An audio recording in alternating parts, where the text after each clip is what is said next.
Perverso delito. Muchos de los que me conocen afirman que soy buena persona, poseedor de cualidades como ser humilde, tranquilo, introvertido, risueño, honesto y otras características más que no hace falta mencionar. Pero así como todos ellos me enorgullecen al decirme eso, también estos mismos concuerdan en una cosa, un gran defecto que tengo. Como era de esperarse, ya que nadie es perfecto. Soy muy impaciente.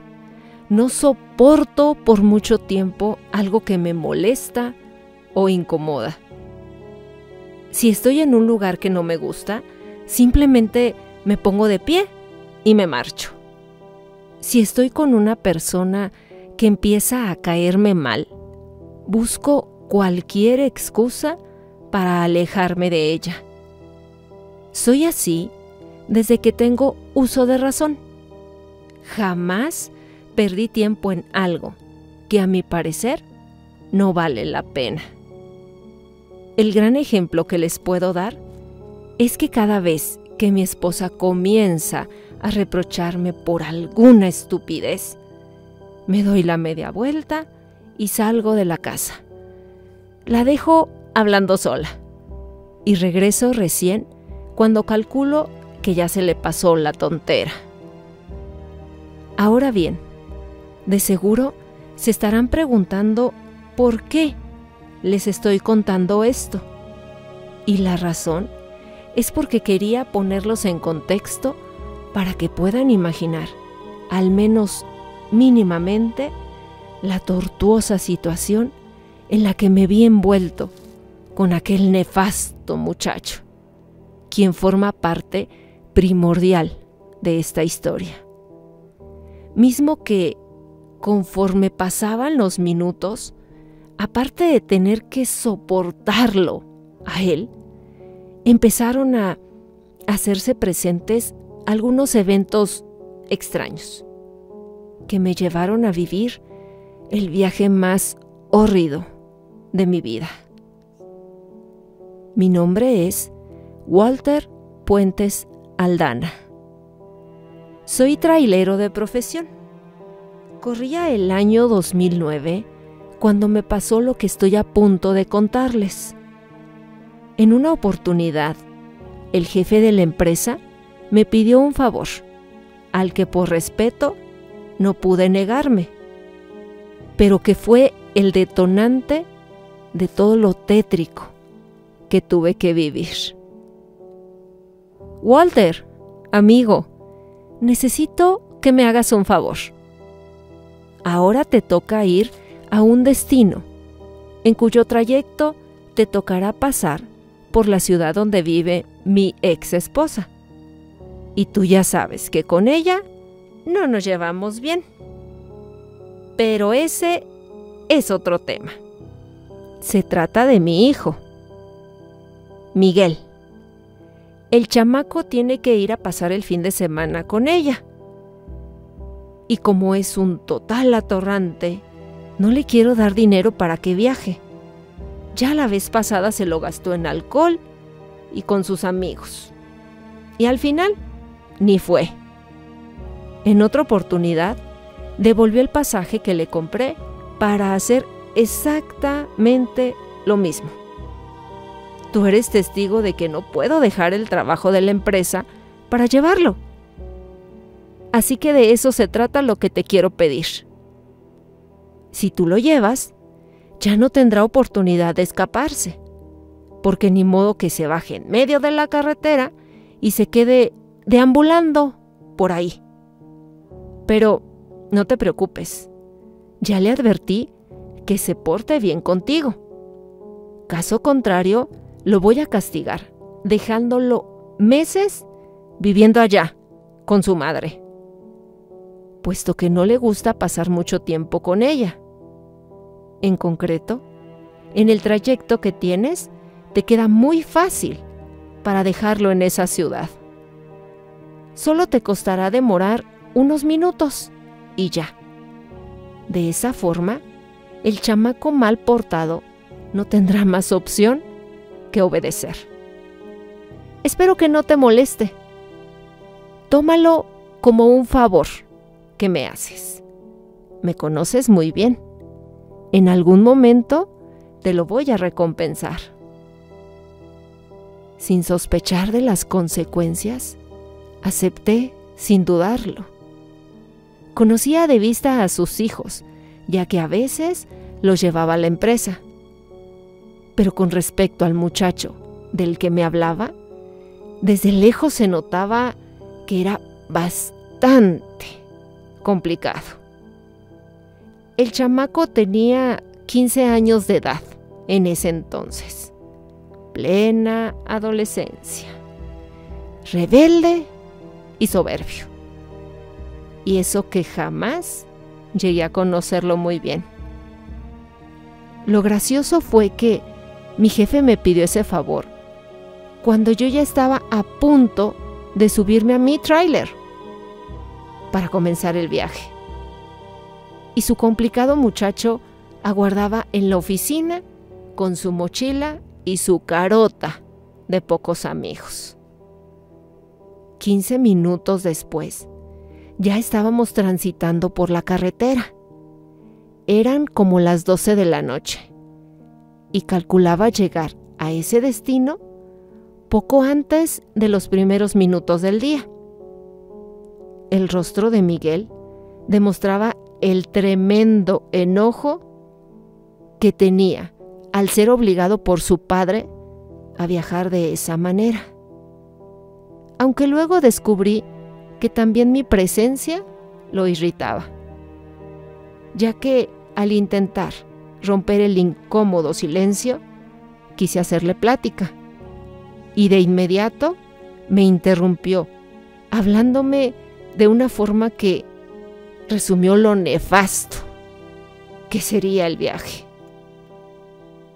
A ver, señor, yo no sé cómo se llama usted, ni me interesa, pero quiero dejarle bien claro una sola cosa. Yo fui obligado por el molesto de mi padre a viajar en este vehículo tan vulgar. Yo siempre viajé en carros de lujo, así que estar aquí sentado en esta cosa maloliente me hace sentir humillado. Así que por favor le pido que al menos ni siquiera me hable. No quiero platicar con usted. Además, es un simple empleado. Lo único que quiero es que me lleve a la casa de mi madre y mantenga la boca cerrada. Nada me interesa. ¿Estamos de acuerdo? Espero que sí. Y si no, tampoco me importa su opinión. Pienso que cualquier persona a la que le hablen así se sentiría ofendida y dolida. Pero en mi caso, aparte de sentirme así, tuve el deseo de frenar inmediatamente el tráiler, abrir la puerta y bajar ese chamaco insolente a empujones. Pero en fin, cometí el error de asumir una responsabilidad cuyo costo ni siquiera sospechaba. Por otro lado, era el hijo de mi jefe. Simplemente tendría que soportar hasta llegar a esa maldita ciudad y listo. A partir de ahí, la paz volvería a mí. Por supuesto que no le respondí, pero marqué una irónica sonrisa en mis labios, como si con ese gesto le estuviera diciendo a ese muchacho pedante que no me importaba en lo absoluto lo humillado que se sentía al viajar conmigo. Las horas posteriores fueron de ultratumba. Me refiero ni él ni yo hablamos.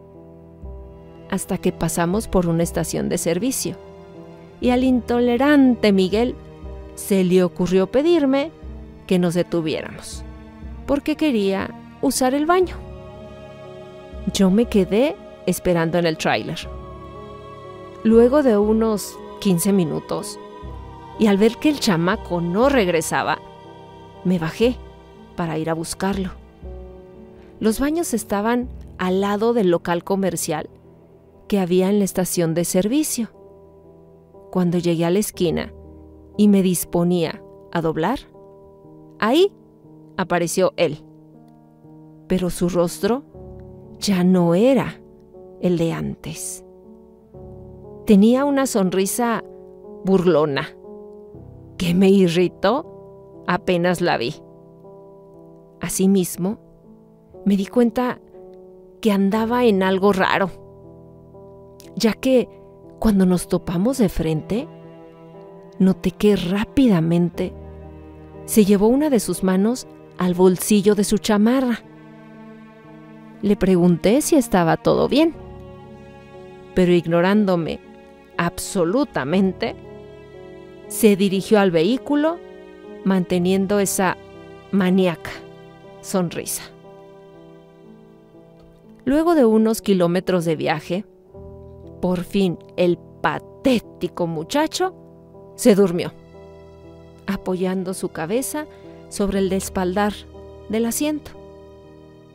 Aproveché para encender el estéreo de música y ponerlo a poco volumen, puesto que lo que menos quería era que ese mal portado se despertara. No habrían pasado ni 10 minutos cuando el estéreo se apagó y no funcionó más. Y ahí inició todo. Un olor a rosas comenzó a sentirse dentro de la cabina. Les juro que tuve la impresión de haberlo sentido antes, pero apenas era perceptible. Precisamente cuando nos subimos en la estación de servicio para continuar, pero ahora lo sentía claramente. No era un perfume ni nada parecido a lo artificial. El olor era puramente natural. Era como si, en verdad, hubiera rosas ahí adentro.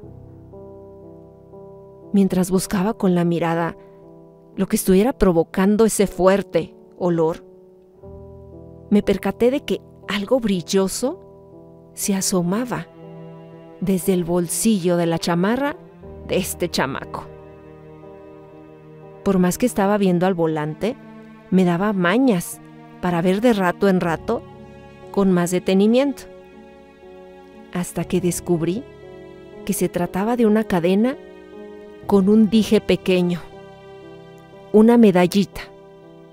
Estaba sucia, pero por el brillo que emanaba, supuse que era de oro. Comencé a pensar que concretamente era ese objeto el que olía así, cuyo aroma comencé a sentirlo más fuerte porque se estaba saliendo del bolsillo.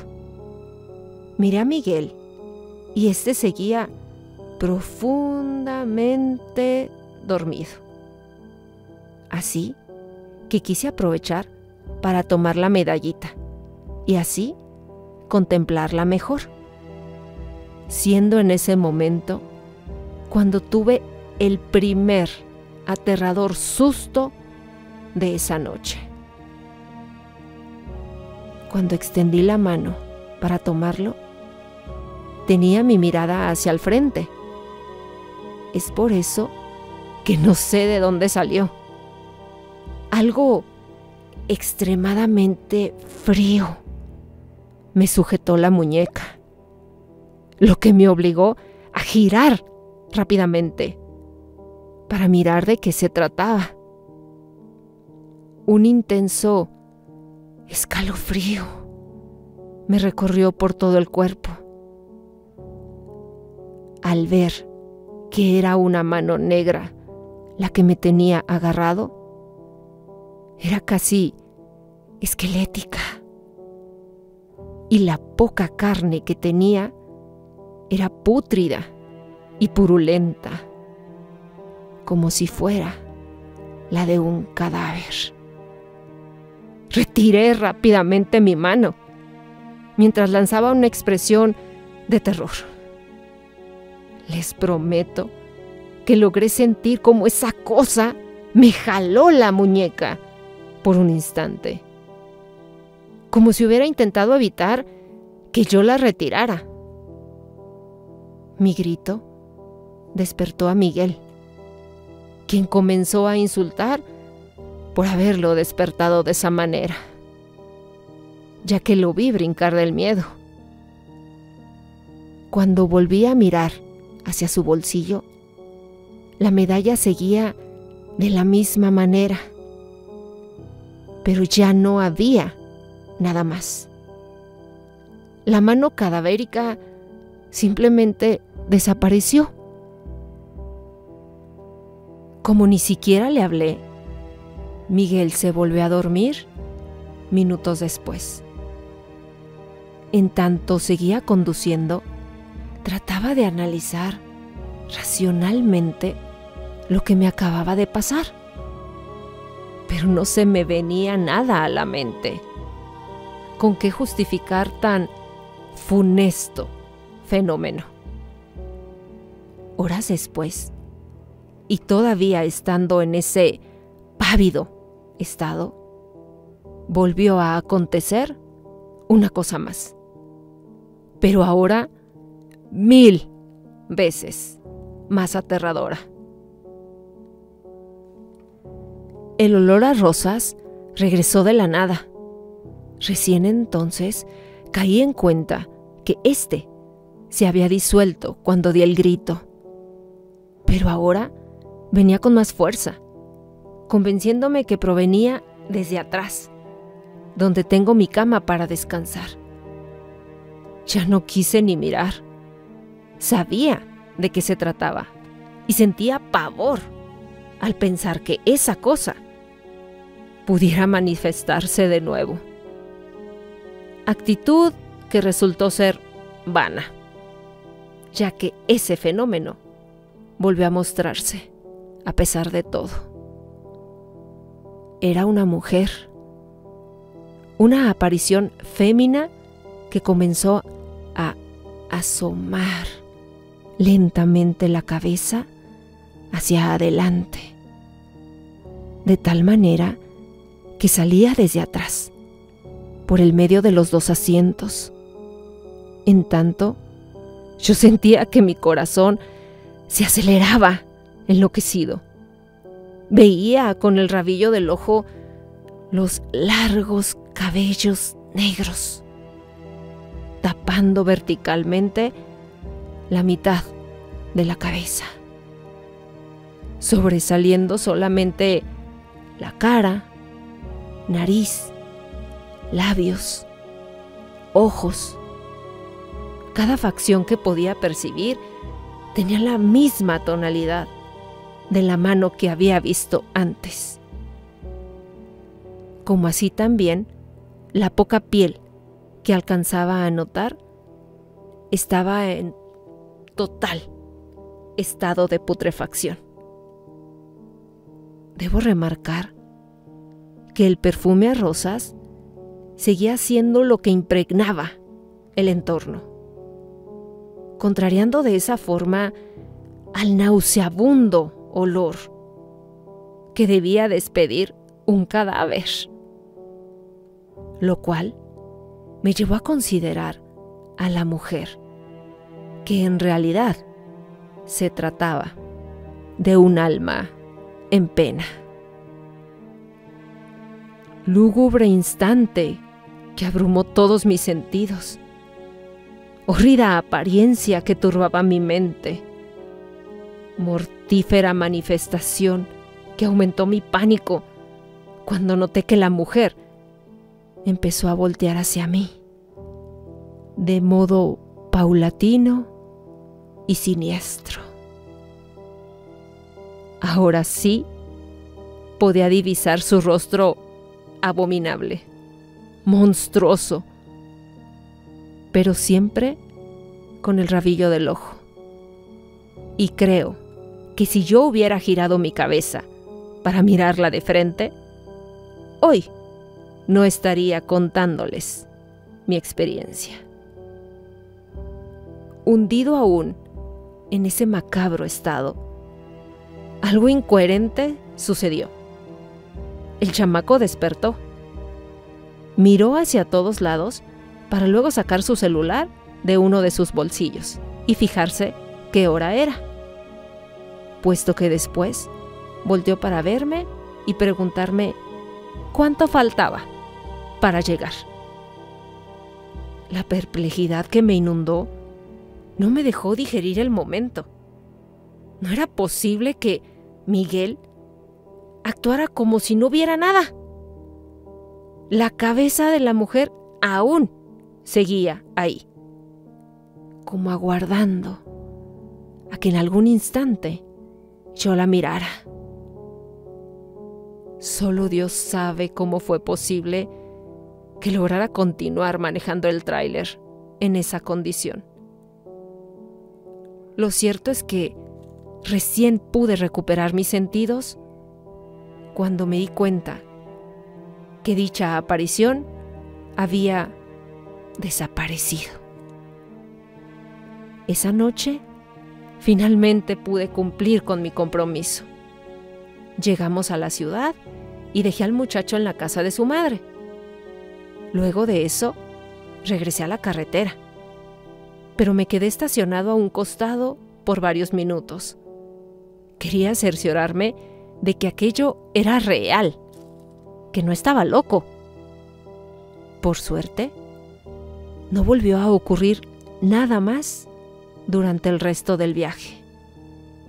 Asimismo, no quería volver a saber nada de ese chamaco, motivo por el cual me negué rotundamente cuando en otra ocasión mi jefe me pidió nuevamente ese favor. Fue otro el trailero que lo llevó, e ignoro totalmente si a él le tocó vivir lo mismo que a mí, pues como les digo, no quería ni mencionar al muchacho.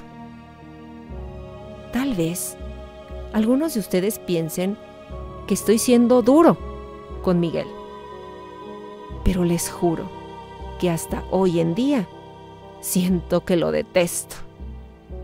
Y es que hay algo de él que me enteré varios meses después de haber compartido ese viaje. Y ahora se los voy a contar. Estoy seguro que también ustedes sentirán el mismo enojo. Fue una tarde en la que pasé por aquella estación de servicio. Esa, donde me detuve cuando Miguel quiso ir al baño. Ahora fui yo quien quiso hacer sus necesidades luego de comer algo en el restaurante de ahí mismo. Cuando salí del baño, me llamó la atención un pobre señor que estaba al fondo del terreno, justamente frente a un gran árbol en cuyo pie yacía una cruz. Pensando que necesitaba ayuda, me acerqué para hablar con él, siendo de ese modo en el que me enteré del aberrante acto. El hombre provenía de un pueblo colindante a la zona. En ese lugar había una pequeña gruta en memoria de su hija, a quien le arrebataron la vida unos cuantos meses atrás. Una madrugada en la que se detuvo en esa estación para pedir que la llevaran hasta su casa, el señor, aparte de estar llorando, me contaba que se sentía mal por un error que cometió. Tiempo atrás, había dejado sobre la cruz una medallita de oro que le pertenecía a su hija. Pero al llegar a la mañana siguiente para dejarle rosas, flores que la difunta amaba estando en vida, se percató que el preciado tesoro ya no estaba. Algún delincuente se la había robado, calificando a este como un desalmado, irrespetuoso y malvado. Creo que ya saben quién fue. Sí, según mis cálculos, el robo sucedió durante la noche en la que Miguel fue al baño. Tal vez por eso se demoró, atraído por el brillo de la medalla. Tuvo la bajeza de tomarla, provocando que el alma de la pobre muchacha nos acompañara a partir de ese entonces en dicho viaje. Me pregunto si el sinvergüenza todavía conserva ese tesoro. Siendo así, se me eriza la piel al pensar que tal vez el alma de la joven aún lo sigue. Pero de lo que sí estoy seguro es que él ni cuenta se debe dar. Eso me lo demostró cuando ni siquiera la vio, cuando ella estaba con su cabeza asomándose entre los asientos. Y teniendo esto en cuenta, hasta el día de hoy me pregunto, ¿por qué yo sí pude ser testigo de su presencia? Ya que, a fin de cuentas, soy totalmente inocente del perverso delito.